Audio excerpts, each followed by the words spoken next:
DEA just seized 1,300 barrels of cartel chemicals. That's enough to pump out 420,000 pounds of meth worth $569 million.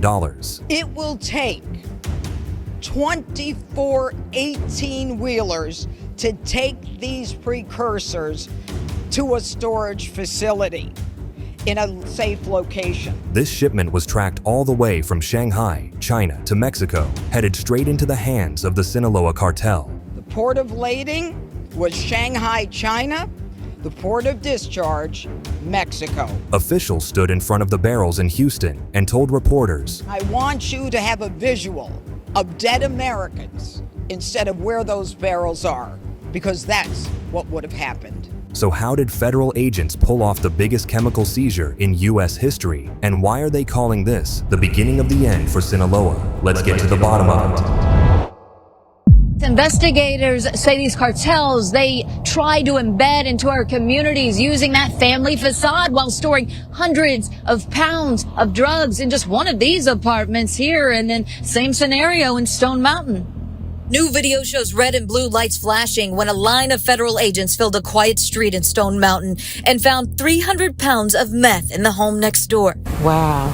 See, I just thought they was a normal family. Neighbors were too afraid of retaliation to show their faces, but they say they thought a typical family with 2 kids lived here, not someone possibly connected to one of the most notorious drug cartels from Mexico. So they looked like a normal family. They had children. You know, I seen the wife, the friends come over. Same situation in the Indigo apartment complex. 700 pounds of meth seized inside a home with 2 young children inside. Talk about true innocence. They got brought here. That's by design, according to Metro Atlanta's Drug Enforcement Administration. They say cartels prey on vulnerable families. The DEA's latest bust was so massive that they didn't even measure it in pounds at first. They measured it in trucks. It will take 24 18-wheelers to take these precursors to a storage facility in a safe location. That's how big the seizure was. 1,300 barrels of chemicals stacked inside containers on ships sailing from Shanghai, bound for Mexico, and headed straight to labs under Sinaloa control. Homeland Security investigators intercepted the shipments on the high seas and rerouted them to Houston.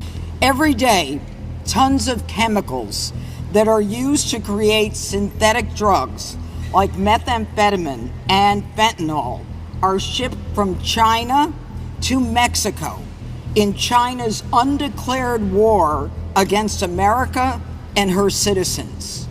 And every day in funeral homes across this country, we see the tragic consequences of what has happened in this undeclared war. The families who were forced to say goodbye to their loved ones because of this scourge. And so today we announce a very significant seizure of 2 shipments of chemicals shipped on 2 different vessels on the high seas en route to the Sinaloa Cartel in Mexico. From China to Mexico.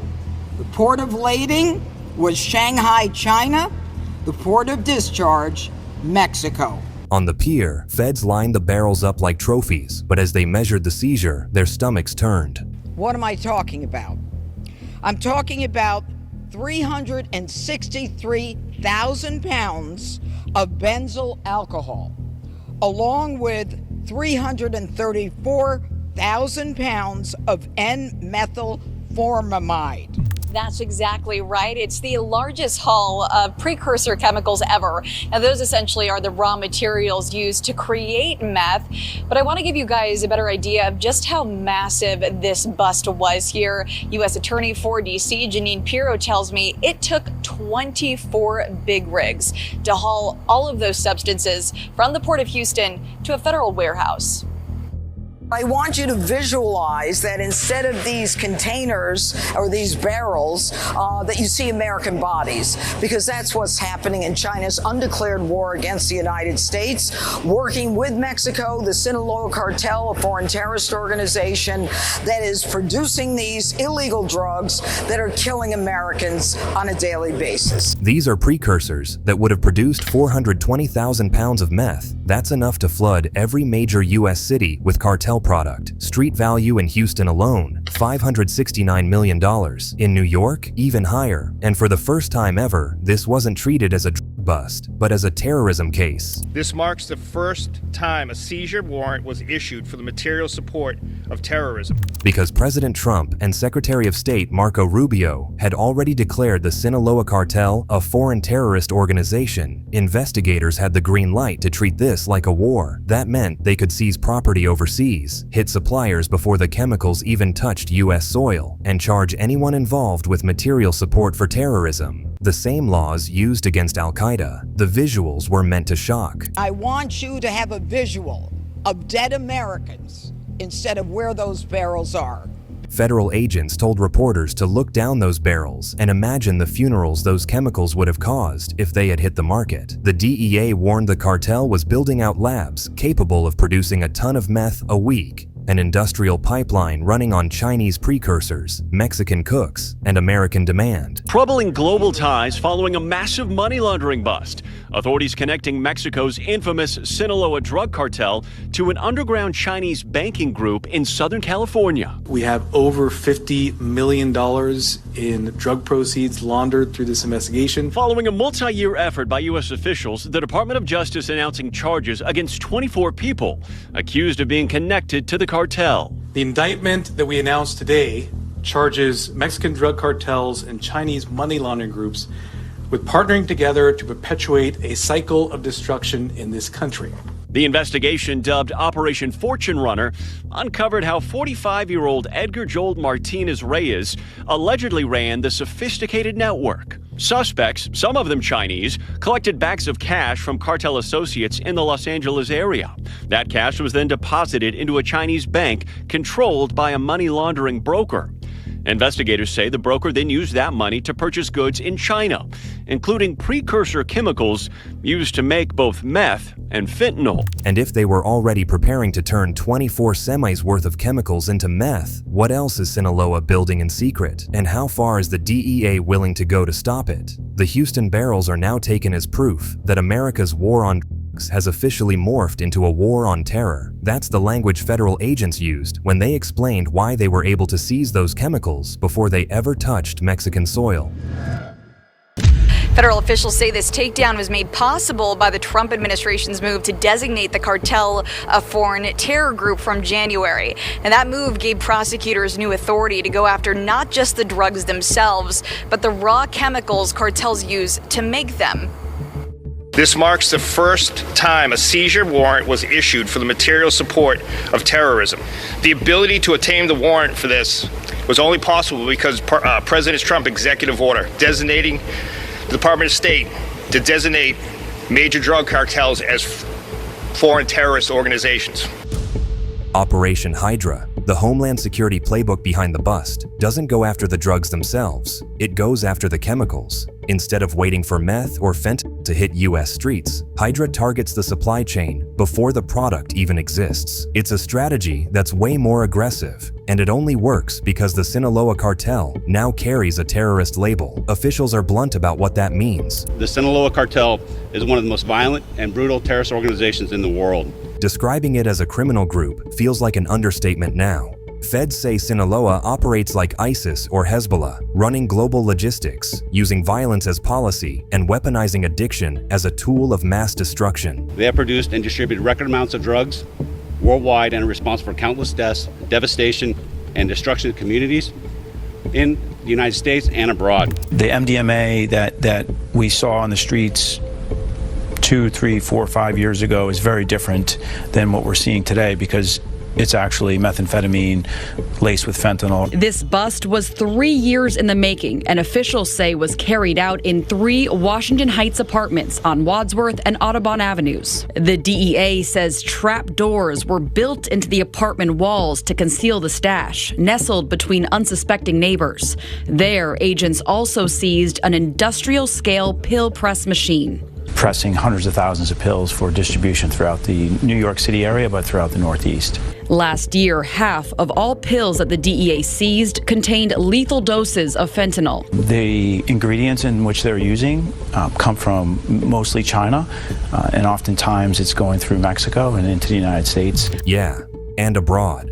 With Mexico and US as neighbors, it's easy to think cartels mostly target Americans, but that's not true anymore. The DEA says Sinaloa has tens of thousands of members or associates operating worldwide in at least 40 countries. Operations now stretch across 23 US field divisions and 7 foreign regions. And it's not just Mexico anymore. Agents are mapping cartel fingerprints in Africa, Europe, and Asia. Not to mention, people are overdosing across the globe on the same drugs produced by the same cartels. So if the DEA can choke off chemicals in the Pacific and hit labs in Mexico with terrorism charges, can they actually dismantle the networks already entrenched inside US borders? Or is this cartel so deep in America's bloodstream that cutting the supply lines won't be enough? Just 6 days ago, another hammer dropped.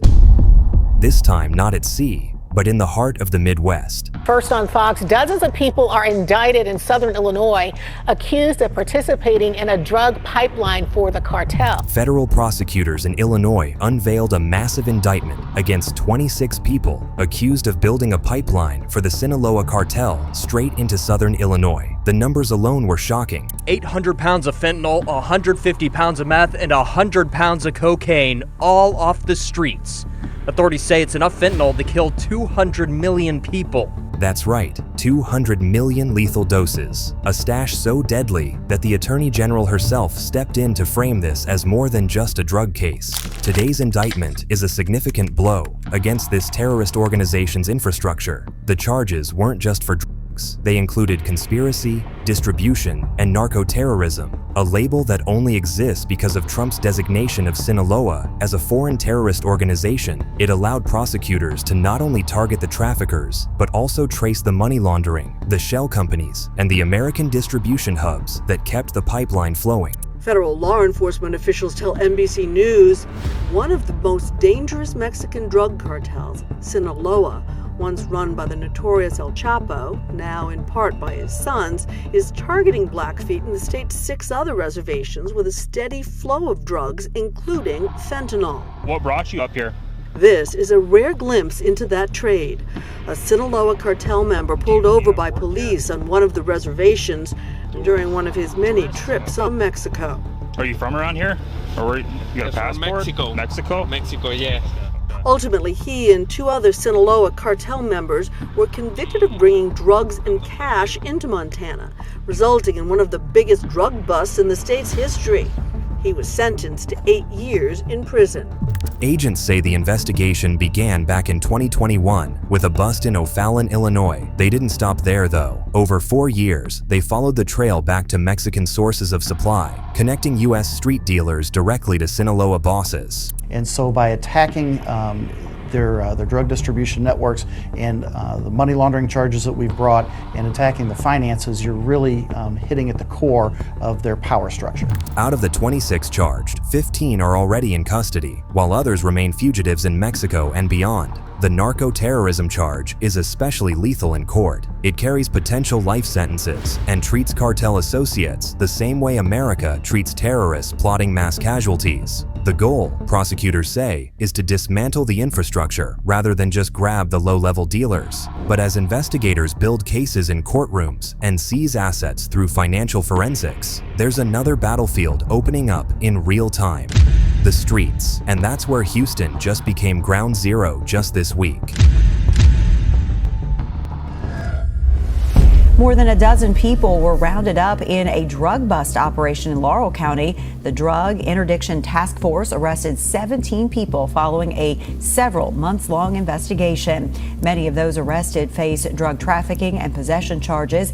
Investigators say they are also looking for 5 more people wanted in connection with the investigation. If Illinois showed how deep Sinaloa pipelines run, Houston showed how violent the local fallout looks. Today, the United States Marshal for the Southern District of Texas, along with multiple local, state, and federal agencies, outlined Operation Washout Space City. This week, U.S. Marshals led a 2-week blitz that brought together more than a dozen agencies. The result? 232 arrests. The multi-agent operation involving the U.S. Marshals Gulf Coast Violent Offenders Task Force and their task force partners focused on tracking down and arresting dozens of violent fugitives and wanted gang members in just 2 weeks. And it worked. There were 232 fugitive arrests, including 3 people wanted for homicide, 7 wanted for robbery, and 37 wanted for weapon-related offenses.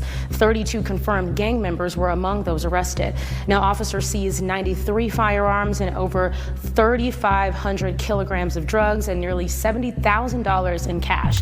The scale was shocking. 32 confirmed gang members were pulled off the streets. 93 firearms were seized. Over 500 kilos of drugs recovered. Nearly $70,000 in cash was seized from gang houses and stash spots. And the cameras were rolling all the way through. Exclusive footage showed peaceful arrests, but also violent chases, suspects jumping from cars, and one getaway ending with a vehicle plunging into a bayou. The vehicle fled, and this is where it came to rest. The suspect drove down into the bayou. There's a reason it was all on camera. The same reason cartels post terrifying videos online, as a message to those who think of challenging them. Except this time, the tables have turned. The DEA is crippling the Sinaloa Cartel, and they're letting everyone know. Officials framed it as a showcase of interagency synergy, proof that federal, state, and local teams can actually work together when the pressure is high. Growing up as a cowboy, I was told that whatever you do, wherever you go, don't forget to ride with your cowboys. Well, we bring in officers from all over. They stressed that many of the gangs swept up in Washout had direct ties to cartel pipelines, feeding meth and into Houston. This is the kind of collaboration that dismantles violent networks, one marshal said, pitching the bust as a model for cities nationwide. Still, even as Houston streets were washed out, the cartel's larger strategy was shifting in ways that law enforcement admitted they weren't fully prepared for. Because while meth labs and shipments were taking major hits, another product was quietly making its way back. A throwback to the 1980s, revived with 2025 technology. And that's when agents started warning, the cocaine cowboys are back.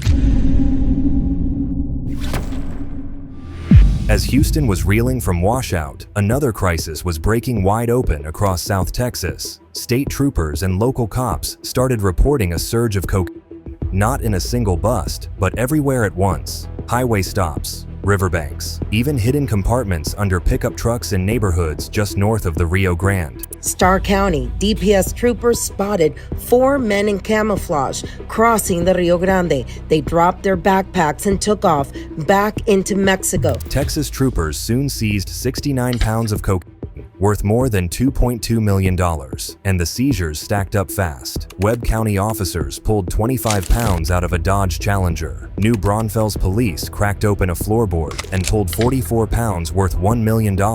And DPS made clear these weren't one-offs or unhappy coincidences. They warned cartels were pivoting back to white powder, as human smuggling cash is running low during Trump's crackdown. As a marshal explained, now they're desperate, right? They're looking for other avenues to get money, right? And so this is one of the ways that they're getting money is through the smuggling of drugs. The low street price of in 2025 told investigators something even scarier. Supply is huge. Retired DEA agents said the patterns looked painfully familiar, a carbon copy of the 1980s cocaine cowboy era, when traffickers used small planes to land on ranch strips in Florida and Texas. Only now, cartels had drones, encrypted radios, and faster routes to evade detection. It's cocaine cowboys with 21st century tools. Cartel tech teams are even launching drones from the Mexican side of the border, mapping the positions of U.S. troopers in real time and building digital blueprints of patrol patterns. One Texas officer admitted they're seeing 1,200 drone hits a day near McAllen. Back in the 80s, authorities used aerostat blimps to spot low-flying planes. Today, many of those defenses are gone, leaving the skies wide open. So while DEA brags about choking meth labs and indicting pipelines, a familiar enemy is sneaking back in under the cover of history, dressed up in 2025 tech. And that brings us back to Houston, where the visual is impossible to shake. The many barrels of precursor chemicals that are behind me are directly linked to one of the most dangerous and deadliest terrorist networks, the Sinaloa Cartel. It's hard to grasp the image of 1,300 barrels filled with $500 million's worth of meth precursors. And maybe that's why there were so many agencies there at the press conference. ICE, Customs and Border Protection, the DEA, the FBI, the Department of Defense, and the Texas National Guard. It looked like the opening salvo of a war because they wanted the cameras to see the scale, and they wanted the message heard in Shanghai, in Culiacan, and in every American city where cartel dealers move product. We may be following you now, waiting for you to go to the next guy.